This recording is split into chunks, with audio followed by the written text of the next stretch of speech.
వి gold trusted gold buyers మీరు తాకట్టు పెట్టిన బంగారాన్ని విడిపించి ఈ రోజు ఉన్న మార్కెట్ ధరకు కొనబడును.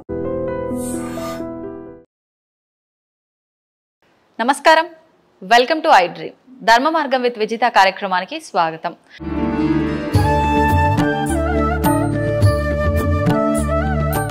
నమస్కారం అండి. నమస్తే అమ్మా. సాధారణంగా ఆలయానికి వెళ్తున్నాము అనగానే కొన్ని జాగ్రత్తలు ఇలా ఉండాలి, ఇలా వెళ్ళాలి ఆలయానికి అని పాటిస్తుంటాం తప్ప ఆలయంలోకి వెళ్ళిన తర్వాత మాత్రం ఏది తోస్తే అది చేసేస్తూ ఉంటాం. చాలా వరకు నిజంగా తెలుసో తెలియకో చాలా పొరపాట్లు చేస్తుంటాం. మీరు గత కొన్ని సంవత్సరాలుగా అర్చకత్వం వహిస్తూ ఆలయంలోనే ఉంటున్నారు కాబట్టి ఇలాంటి పొరపాట్లన్నీ మీ కంట్లో ఖచ్చితంగా పడే ఉంటాయి, మీకు అనుభవం ఉండే ఉంటుంది.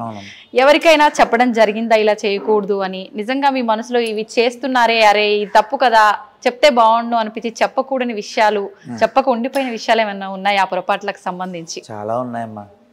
అంటే చెప్పి చెప్పి విసుగొచ్చినవి ఉన్నాయి. విసుగొచ్చి వదిలేసారా? విసుగొచ్చి వదలలేదు. కానీ నన్ను అంటే ఇప్పుడున్న ఆలయం తీసుకుంటే ఇక్కడ భక్తులు కొంతమంది నన్ను కోపంగా చూస్తూ ఉంటారు. ఎందుకంటే ఈ గురువుగారికి కోపం ఎక్కువ అనుకుంటారు. రీజన్ ఏంటి అంటే నేను ఉన్నదన్నట్టు మా అమ్మాయి చెప్తాను. ఇప్పటికే మన ధర్మం పరిస్థితి ఏంటో తెలియదు. దాన్ని కాపాడుకోవడానికి అర్చక స్వామి అనేవారు స్వామి యొక్క సేవలో ఉంటూ ఇంకా మిగిలినవి ఇటువంటి కార్యక్రమాలు ఒక భక్తుల్ని ఒక నిర్దేశమైన మార్గంలో నడిపించగలగాలి. అది నేను గట్టిగా ఖండించడం చెప్పడమే. ఏమీ లేదమ్మా. ఇప్పుడు ఆలయానికి ఒక అబ్బాయి షార్ట్ వేసుకుని వస్తాడు. అది ఎంత మహాదోషం. అది షార్ట్ వేసుకుని రాకూడదు. ఖచ్చితంగా అటువంటి పూర్ణంగా మనం కట్టుకుంటే పంచో లేదంటే లుంగీలాగో ఓ వస్త్రం కట్టుకున్నా, తప్పకపోతే ప్యాంట్ వేసుకో రావచ్చు. మరీ షార్ట్లు వేసుకుని బాక్సర్లు వేసుకుని రావడం ఏంటమ్మా? నేను చూశాను ఇదే ఆలయంలో. అంటే ఉదాహరణకు చెప్తున్నా, ఆడవారైతే జుట్టు వేరుబోసుకుని వస్తారు. ప్రతి ఒక్క ఆ అమ్మాయికి వాళ్ళందరికీ నేను చెప్తూనే ఉంటాను, ఖచ్చితంగా జుట్టు వెరబోసుకుని రాకూడదు, ముడేసుకునే ఖచ్చితంగా రావాలి. అంతేకాకుండా ఎటువంటి కొంచెం ఇబ్బందికరమైన దుస్తులతో వచ్చిన వాళ్ళు ప్రతి ఒక్కరికి నేను ఖండించే చెప్తాను. నా బాధ ఏం లేదండి. మనం ఇప్పుడు మీరు అన్నట్టు ఆలయంకి ఏ విధంగా వెళ్ళాలో ఆ విధంగా వెళ్ళి మనం అక్కడ స్వామివారి మీద మనసు లగ్నం చేస్తే ముందు కోరికలు తీరడం పక్కన పెట్టండి. మనిషికి కావాల్సిన మనశ్శాంతి లభిస్తుంది. అంతేకాకుండా ఒక కొబ్బరికాయ కొడతారు. ఆ కొబ్బరికాయ కొట్టిన తర్వాత అది పాడయ్యిందా లేదా బాగుందా అనేది కూడా ఒకసారి చూసుకోవాలి కదా. ఇప్పుడున్న పరిస్థితి ఏంటో తెలుసా అండి? కొబ్బరికాయ కొడితే అందులోంచి నీళ్ళు వచ్చిన తర్వాత తీసుకొచ్చి పళ్ళెంలో పెట్టేస్తారు. అయిపోయింది. అక్కడ దీపారాధన చేస్తారు. దీపారాధన చేసిన తర్వాత జిడ్డు చేతులతో తీసుకొచ్చి ఇస్తారు. ఆ కొబ్బరికాయ కొట్టిన తర్వాత దానికి ఇంకా నైవేద్యానికి కూడా ఎవరు, నేను నైవేద్యం కూడా పెట్టలే, దానికి ముందు కుంకుమ బొట్లు పెట్టేస్తారు.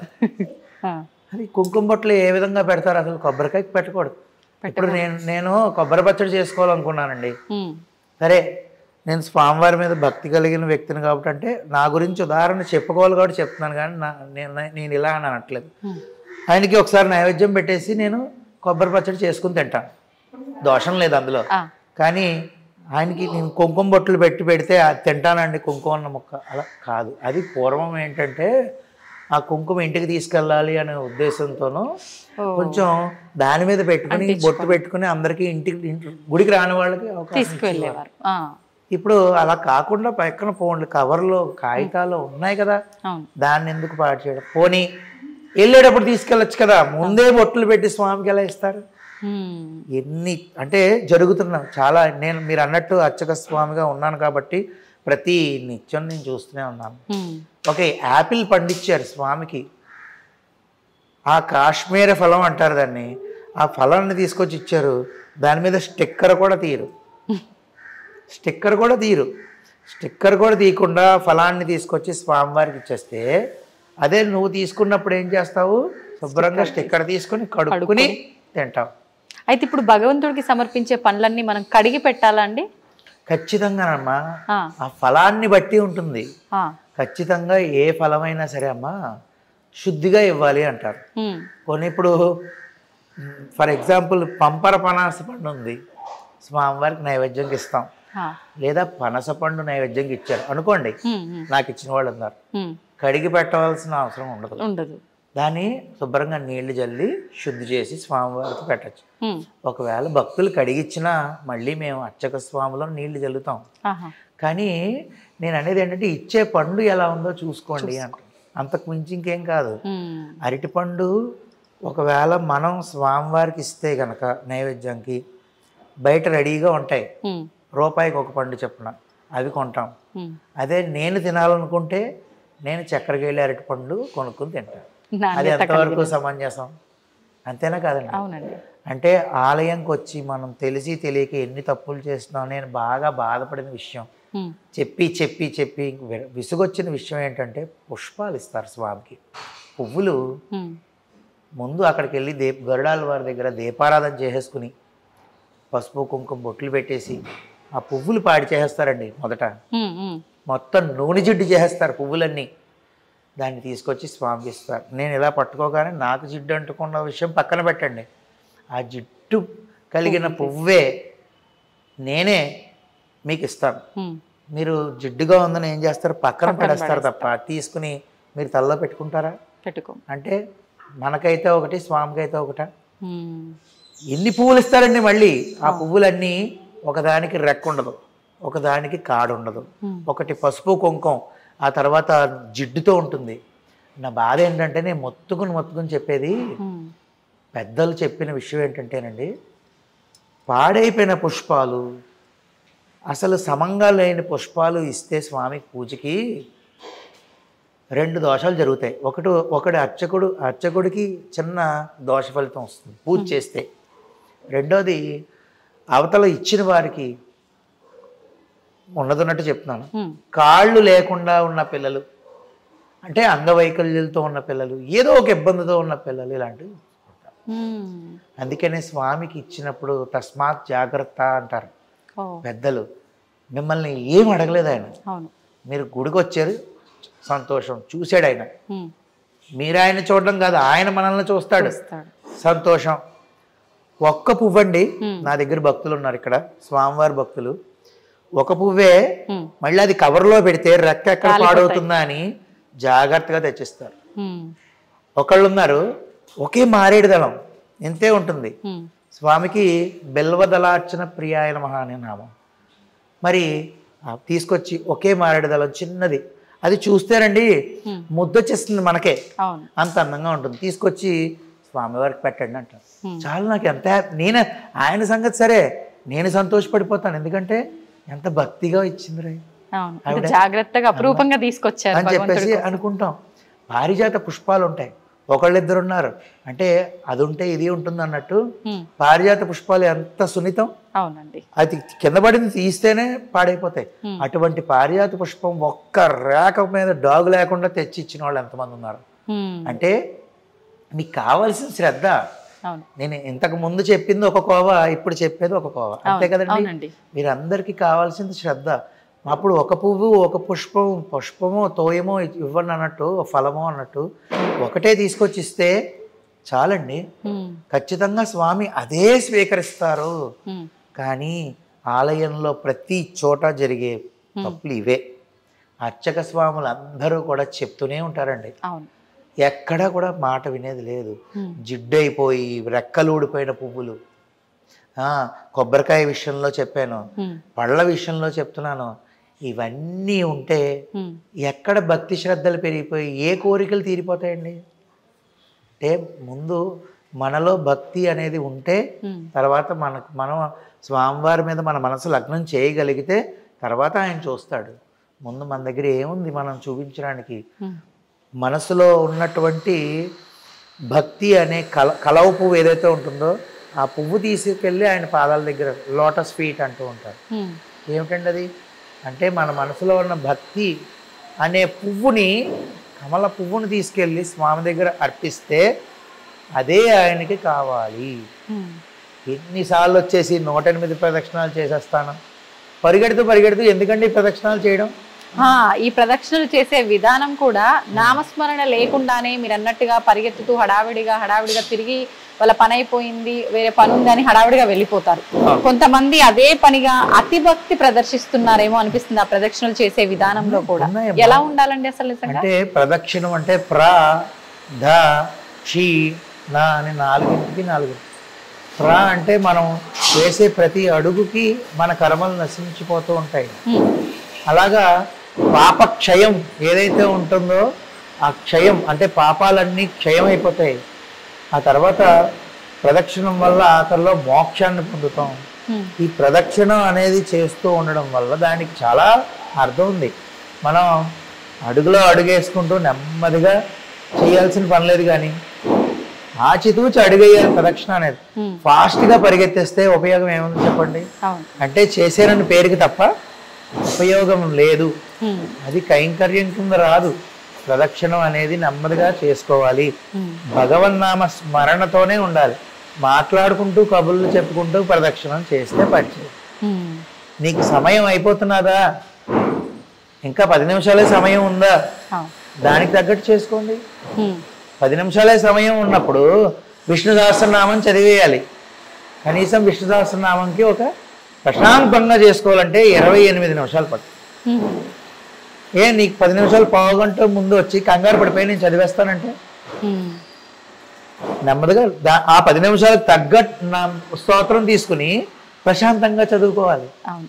ఇప్పుడు నాకు ఆలయానికి వెళ్ళాలి, ప్రతిరోజు ఆలయం దగ్గరలోనే ఉంది కాబట్టి అని ఉంది, కానీ నాకు అంత సమయం కుదరట్లేదు. నేను వెళ్ళి ప్రదక్షిణ చేయడము, కొబ్బరికాయ కొట్టడము ఇదంతా నా వల్ల కాదు. నేను వెళ్తా, ఒక 5 నిమిషాలు ప్రశాంతంగా భగవంతుని చూస్తూ కూర్చుంటా, వచ్చేస్తా తీర్థ ప్రసాదాలు తీసుకొని, అలా వెళ్ళొచ్చు అంటారా? సంతోషంగా.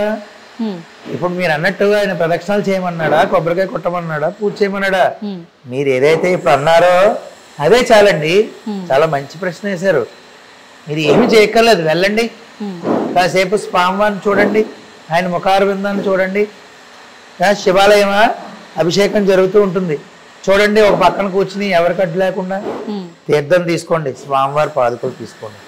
ఆ తీర్థము మనకి మంచి బుద్ధిని ఇచ్చేస్తుంది. మీరు ఈ కూర్చున్న 5 నిమిషాలు ఏ ఆలయ ప్రతిష్ఠ అయినా కూడా కింద రాగి యంత్రాలకి పెట్టి దాని మీద కొన్ని లక్షల సార్లు మూలమంత్రాన్ని జపం చేసిన జలాన్ని విడిచిపెట్టి దాన్ని స్వామివారి కింద ఉంచితే ఎలక్ట్రోమాగ్నెటిక్ వేవ్స్ అనేవి ప్రొడ్యూస్ అవ్వి మనం ప్రదక్షిణం చేస్తున్నప్పుడు అవన్నీ మన శరీరానికి పట్టి మనం కూర్చుని ఉన్నప్పుడు కూడా మంచి ఆలోచనలు ఇచ్చి ఒక మంచి మార్గాన్ని, ఒక కష్టంతో నేను వచ్చానండి ఆలయంకి, తదేక దృష్టితో మీరు భక్తి శ్రద్ధలతో స్వామిని చూసి కొంచెం మానసికంగా ప్రశాంతంగా కళ్ళు మూసుకుని ధ్యానం చేసుకుంటే స్వామి నామాన్ని, స్వామి రూపాన్ని, మీకు ఏదైతే కష్టం ఉందో తొలగిపోయే మార్గాన్ని మీరు తీసుకుని గుడిమెట్లు దిగుతారండి. ఖచ్చితంగా నేను చెప్తాను. అంటే అంత శక్తి ఏ ఆలయంలోనైనా ఉంటుంది. ఇందులోనూ కూడా మళ్ళీ చాలా రకరకాల ప్రతిష్టలు ఉంటాయి. అంటే మీకు స్వయంభూ ఉంటుంది, అంటే స్వామివారు అంతటా స్వామివారు వెలసి. ఉదాహరణకి తిరుమల తిరుపతి క్షేత్రం, శ్రీశైలం. తర్వాత దేవతా ప్రతిష్ట ఉంటుంది, అంటే దేవతలే ప్రతిష్ఠించిన.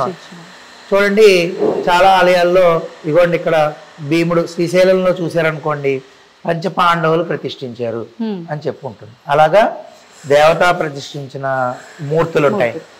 తర్వాత ఋషి ప్రతిష్ట, అంటే ఋషులు ప్రతిష్ఠించిన మూర్తులు. తర్వాత రాక్షసులు కూడా ప్రతిష్ఠించారండి, చాలా చాలా చోట్ల ఉన్నాయి. రాక్షస ప్రతిష్ఠించిన శివలింగాలు స్వామిమూర్తులు ఉంటాయి. అలాంటివి మనకు తెలిసిన ఫేమస్ క్షేత్రాలు ధవళేశ్వరం రాజమహేంద్రవరంలో ఉంది.